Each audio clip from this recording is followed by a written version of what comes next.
आज मेरी मजबूरी देखिए कि मैं गूगल की बुराई करने के लिए भी गूगल पर ही आया हूं। इसका मतलब आप समझ सकते हैं कि एक ऐसा मार्केट में अल्टरनेट ही नहीं है कि इसकी बात करने के लिए कहीं और प्लेटफॉर्म पर जाने का मौका मिले।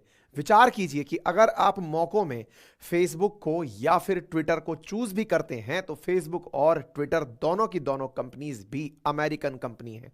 विचार कीजिए कि किस प्रकार से अमेरिका की इन कंपनीज ने पूरी दुनिया पर एक अधिकार किया हुआ है कि मजबूरन हमें गूगल की शिकायत नहीं अपितु उसका विरोध करने के लिए भी गूगल के ही प्लेटफॉर्म पर आना पड़ रहा है। मार्केट की इस व्यवस्था को मोनोपोली कहा जाता है। आपके दिमाग में प्रश्न तो बड़ा बनेगा कि सर ऐसा है तो ना आते विरोध करने के लिए। हमने कहा बहुत अच्छी बात है सर, ऐसा है तो ये आपकी बातों को सुन क्यों रहा है, सुनने नहीं देता।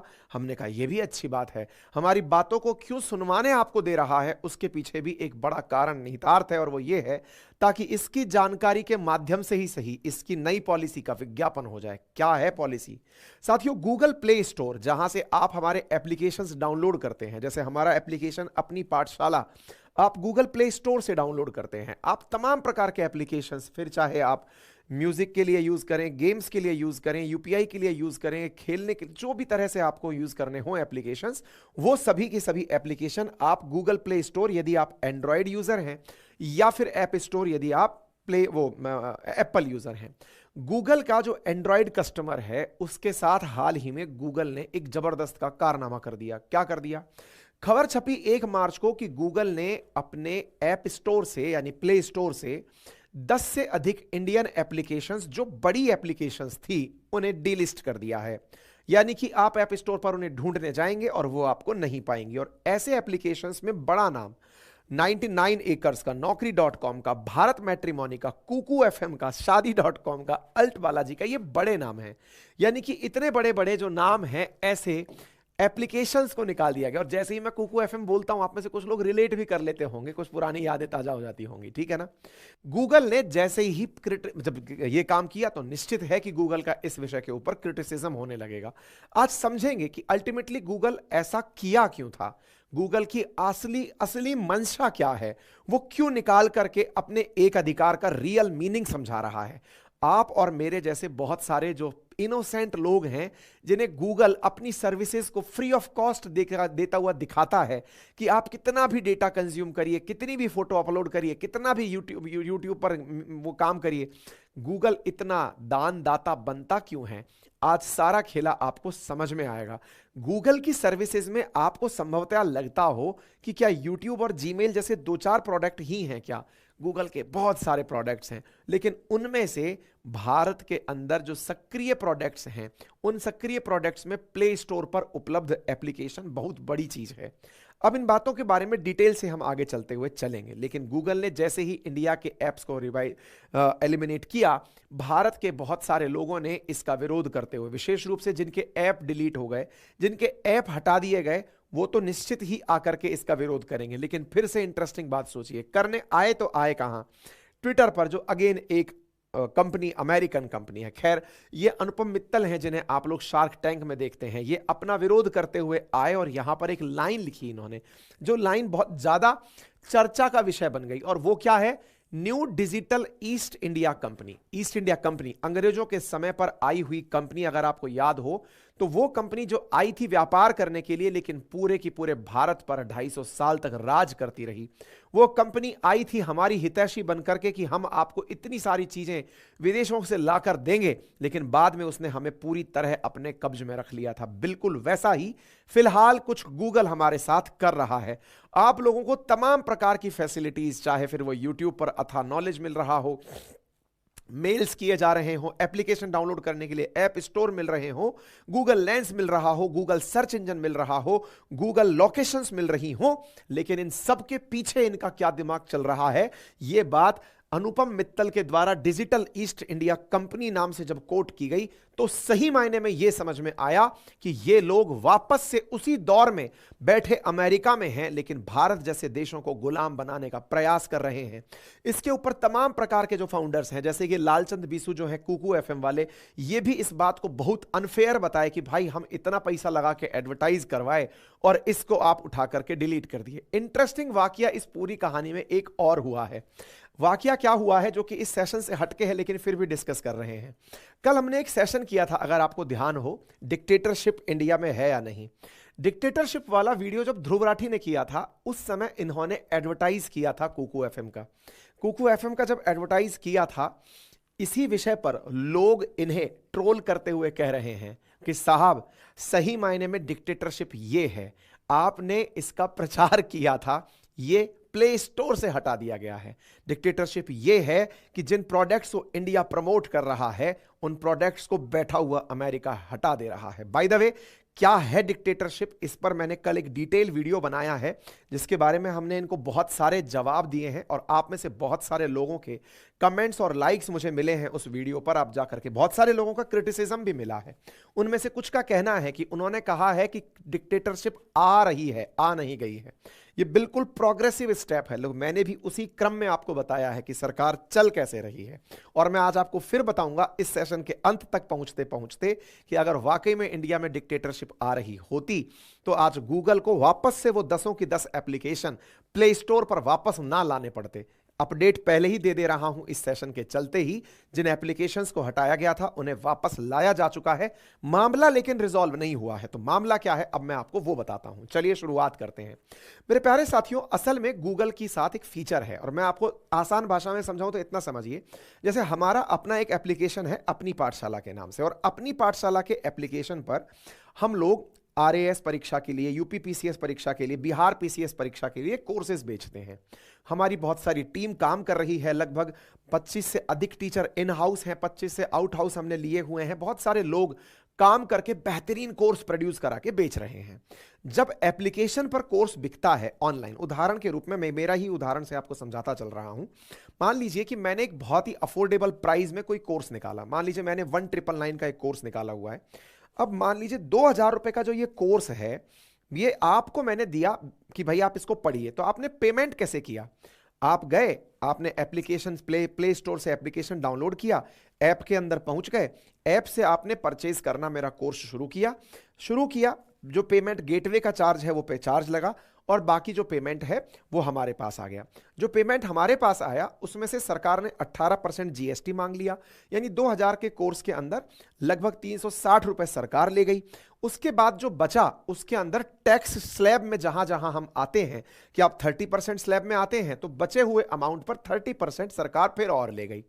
यानी कि कुल मिलाकर के अगर हम अपनी तरफ से ये बात करें कि ऑलमोस्ट हमारा कितना पैसा कट गया, तो 2000 रुपए का अगर हम कोर्स निकाल रहे हैं, 30% स्लैब में हम ऑलमोस्ट पहुंच रहे हैं, तो ऐसी स्थिति में 45% के आसपास पैसा सरकार ले जाती है।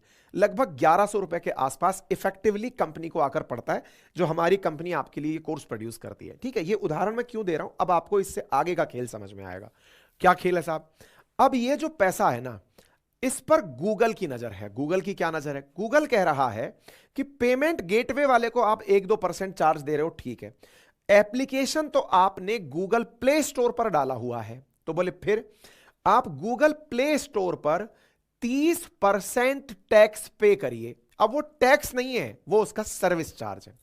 मतलब विचार कीजिए, अगर कोई ये कहे कि आपका 2000, मैं मेरा ही कोर्स की बात कर लेता हूं। चलिए, मेरा जो फाउंडेशन बैच आता है 2000 रुपए वाला, वो 2000 रुपए वाले बैच पर 30% यानी कि 600 रुपए सीधा साफ करके गूगल पहले ही रख लेगा कि साहब ये तो मेरा हुआ। क्यों हुआ? क्योंकि आप गूगल पर पढ़ा रहे हैं। अब आपके दिमाग में प्रश्न आएगा और सोचते चलना, गूगल पर पढ़ाने की जरूरत क्या है सर, कहीं और चले जाइए। ऑप्शन तो दीजिए, क्या है इंडिया में ऑप्शन? इंडिया में कौन सा ऐसा धुरंधर है जो सरकारी नौकरी की चाह छोड़ करके गूगल का सब्स्टिट्यूट बनाने निकला हो? यहां तक कि आईआईटीएंस भी आईएएस बनने निकले हुए हैं, पीसीएस बनने निकले हुए हैं। कौन है जो यहां पर अल्टरनेटिव गूगल बना रहा हो? कोई नहीं। ऐसी स्थिति में अब आप आइए, 30% गूगल अपना कट मांग रहा है, चला गया 600 रुपया, बचा 1400 रुपया। 1400 में आइए तो फिर 18% सरकार, 18% जीएसटी, 30% इनकम टैक्स। तो भाई मेरे एक बात बताओ, 45% के आसपास सरकार ले जा रही है, 30% के आसपास गूगल ले जा रहा है, 25% अमाउंट बचेगा। वो अमाउंट अल्टीमेटली उस कंपनी के पास जाएगा जो सर्विसेज दे रही है, यानी कि जिसने ये सोचा था कि मैं आपको कुछ सेवा दूंगा। आप अदरवाइज तो गूगल से कुछ खरीदते ही नहीं, आप खरीदना तो हमसे चाह रहे थे ना, गूगल से कुछ खरीदते ही नहीं। इतने सारे चार्जेस अगर चले गए तो अल्टीमेटली ये बताओ कि इस तरफ बचा क्या। अब हम बचत करने के लिए क्या ऑप्शन प्रोड्यूस कर सकते हैं? ऑप्शन ये प्रोड्यूस कर सकते हैं कि साहब हम इस कोर्स को महंगा कर देते हैं। कैसे महंगा कर दें कि यार 2,000 रुपए तक का ही इफेक्टिवली अगर हमें पढ़ना चाहिए तो एक काम करते हैं, कोर्स की कीमत 3,000 कर देते हैं, 30% काटेंगे, 21%, 2,100 रुपया तो फिर भी हमारे पास आएगा। तो फिर एक बात बताइए, इसका सीधा नुकसान किसको हुआ? जो नुकसान अभी आपको मेरा लग रहा था, जब सारी कंपनीज के साथ ऐसा होने लगेगा कि सबके पेमेंट का 30% सीधा गूगल ले जाएगा, तो अल्टीमेटली कंपनी के जितने भी प्रोड्यूसर्स हैं, जितने भी कंटेंट क्रिएटर्स हैं, जितने भी एप्लीकेशंस के थ्रू सर्विस देने वाले लोग हैं, वो आप लोगों को चार्जेस बढ़ा करके लेंगे। अल्टीमेटली आपकी जेब से पैसा निकला। और जिसको यह लगता है कि मेरी जेब पर नुकसान तो नहीं पहुंचा, भाड़ में जाए दुनिया, बस यहीं से हमारे देश की सबसे बड़ी कमी उजागर हो जाती है। सही मायने में जो आपको 10 एप्लीकेशंस की कहानी दिख रही है, वो 10 एप्लीकेशन की नहीं है, वो कहानी असल में आप ही की है। कोई आप ही की जेब से पैसे निकालने की तैयारी कर रहा है। वो 30% यहां से लेगा, कंपनी आपसे 30% बढ़ाकर लेगी, इनडायरेक्ट टैक्सेशन की तरह है। 30% बढ़ाकर लेगी तो प्राइजेस आपको आने वाले समय में कोर्सेज के महंगे। बोले सर हम तो किसी सस्ते वाले से ले लेंगे।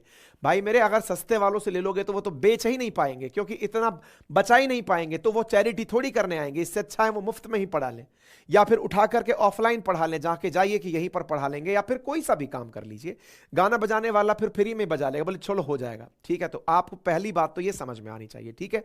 तो गूगल ने अपने इतने प्रकार की जो सर्विसेज हैं, इन पूरी सर्विसेज के अंदर क्या किया कि इसने गूगल प्ले स्टोर के ऊपर, कुछ इस प्रकार से दिखता है आपको गूगल प्ले, जहां से आप एप्लीकेशंस डाउनलोड करते हैं, उस पर इसने सारा की सारा खेला कर दिया। अच्छा, अब इंटरेस्टिंग बात सुनो, कहानी के अंदर आज जागृति आई है क्या हमको, जब इसने हमारे यहां पर 10 एप्लीकेशंस को बाहर निकाल दिया? नहीं साहब।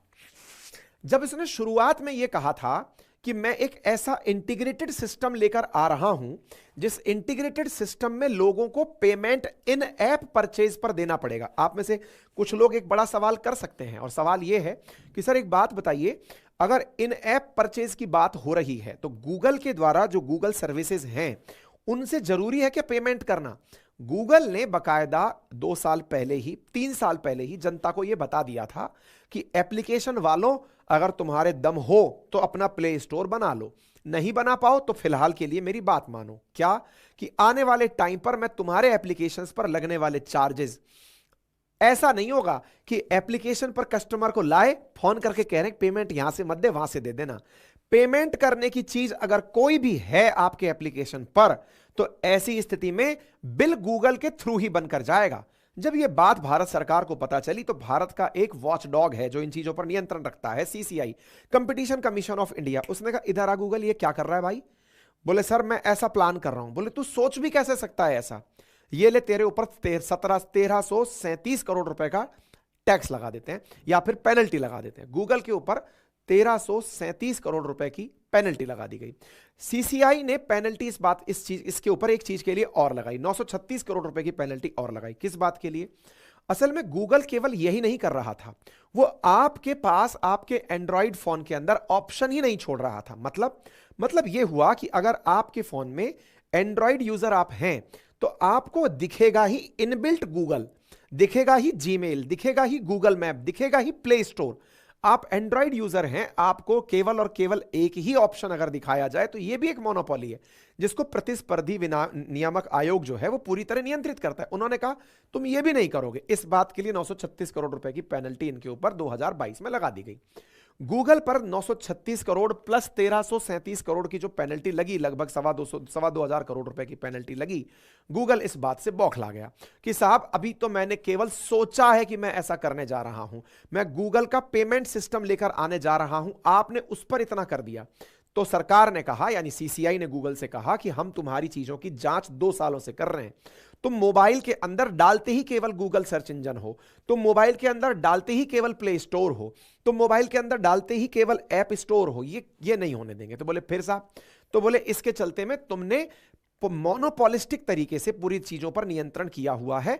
अगर तुम्हारा हाल यही रहा तो हमारे देश में पूरी तरह से आप लोगों के हम लोग गुलाम हो जाएंगे, हम पूरी तरह से आपके गूगल के अधीन हो जाएंगे। भारत सरकार की तरफ से सीसीआई ने जब पेनल्टी लगाई तो गूगल इस पेनल्टी से बिखर करके इसका विरोध करने के लिए एनसीएलटी चला गया। अब इस कहानी को समझेंगे, लेकिन पहले एक आंकड़ा समझते हैं, गूगल दया निधान होकर भी कितना कमाता है। देखिए, गूगल का 2023 में जो टर्नओवर था वो 305 बिलियन डॉलर था, कमाई 305 बिलियन डॉलर थी, जिसमें इंडिया में 2022 में लगभग 94 बिलियन डॉलर की इसने इंडिया से कमाई की है। ये कितनी होती है? ये इतनी है कि इंडिया का बायलैटरल ट्रेड अमेरिका से लगभग 110 या 120 बिलियन डॉलर का है, जबकि अकेला गूगल नामक प्रोडक्ट अमेरिका में बैठा है, इंडिया में केवल सर्विसेज देकर के वो इतना पैसा बना करके अमेरिका ले जा रहा है।